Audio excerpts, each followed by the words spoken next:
did travel to southern Iraq on the caravan trade, as he would have gone to other places. And so he would have encountered these groups.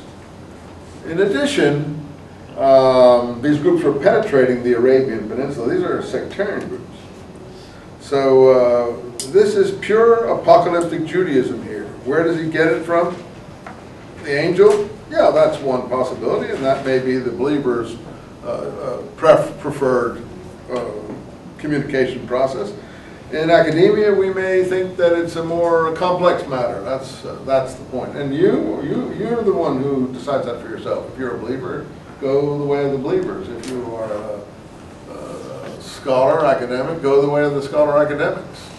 You choose what's best for you. Who can convey to you what the day of judgment is? Repeated twice. I'll tell you what the day of judgment is. Stark works righteousness.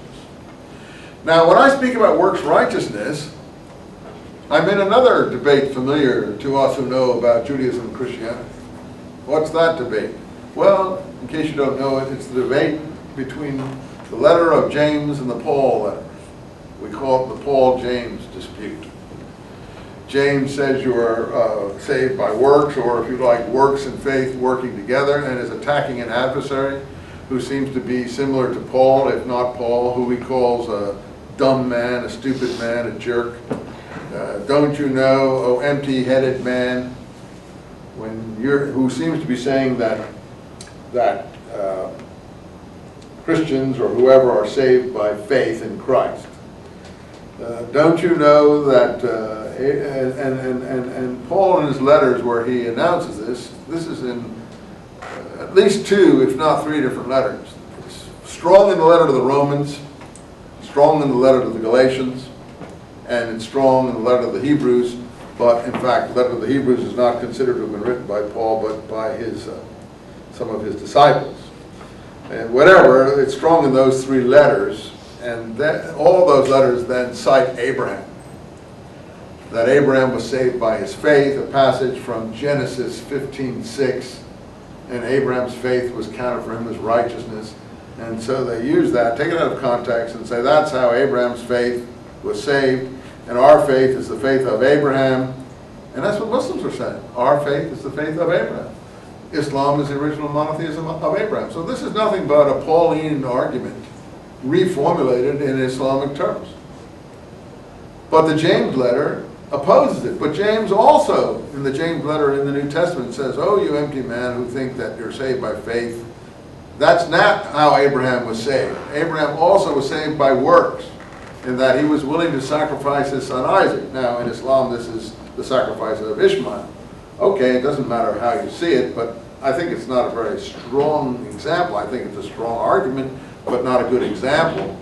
And this is also carried on in the letter to the Hebrews. In any case, not saying that you know these letters. Someday maybe you'll actually read them.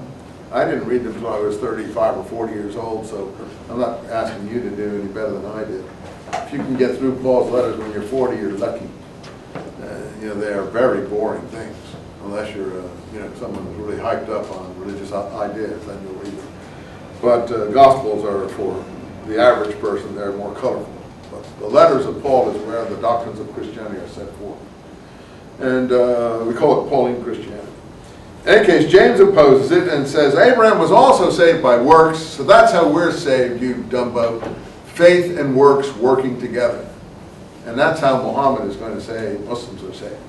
And I'll show you how he says it over and over and over again in Surah 2 of the Quran. I put Muhammad in the Jamesian camp. And therefore, the Jamesian camp is considered to be pure works righteousness. You know, when Martin Luther came along in the 1600s, banged his theses up on the church wall in whatever church that was, he subsequently developed a form of Christianity we call Protestantism, Lutheranism, and so on. And he hated the letter of James for some reason. You thought he would like it. He hated it. He said the letter of James shouldn't be in the New Testament. It's not a Christian letter. Well, exactly. He was right. It isn't a Christian letter in the sense of the Christianity of Paul. It might be a Christian letter in the sense of the Christianity in Palestine of whatever Jesus was, but it certainly is not a Christian letter in the sense of the Christian letter of Paul. In fact, Well, now that we have the Dead Sea Scrolls, and you say, why are we talking about this? We're talking about Islam. Well, I think the Quran is plugging into this thing too. It isn't just Paul, James, the Dead Sea Scrolls. It's the Quran too. Those of you who are not familiar with these things would not be aware of it. However, it's not a Christian letter like Paul because it's against Paul, or those of people who are following the Pauline line. It is more like the ideology of the Dead Sea Scrolls. And now, as we see, it's also the ideology of the Quran.